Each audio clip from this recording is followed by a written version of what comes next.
Hierdie boodskap na toe gebring deur Skatte in die Hemel. Gaan sluit graag by ons Facebookgroep aan vandag. Vandag se skriflesing kom uit Matteus 6 vers 9. So moet julle dan bid: Onse Vader wat in die hemel is, laat u naam geheilig word. Vandag se boodskap is getiteld: Die hemel is waar God is. Waar is die hemel? Ons verbeel ons dikwels dat die hemel daarbo ergens is en wys graag met 'n vinger boontoe om dit te beamoen.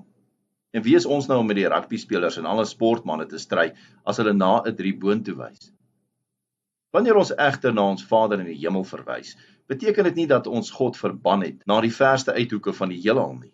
Ons bevestig sy teenwoordigheid tussen ons, by ons, in ons wêreld, ons lewens en in ons harte.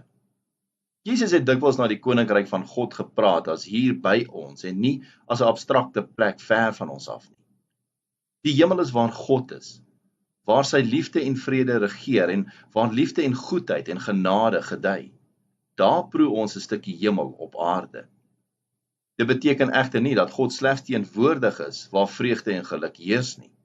God is aktief teenwoordig in ons donkerste uur, waar hy ons ondersteun en verander en ons lewe en vrede gee. Jesus beskryf die koms van die koninkryk van God nie as iets wat uit voortekens bereken word nie, want die koninkryk van God is hier by julle, staan daar in Lukas 17.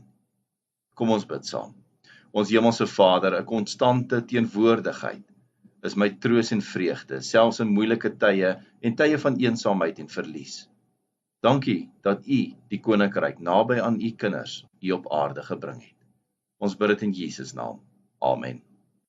As U soortgelyke boodskappe wil ontvang maandag tot Vrydag, sluit aan by ons WhatsApp broadcast groep. Stuur net jou nommer na 072 581 2973.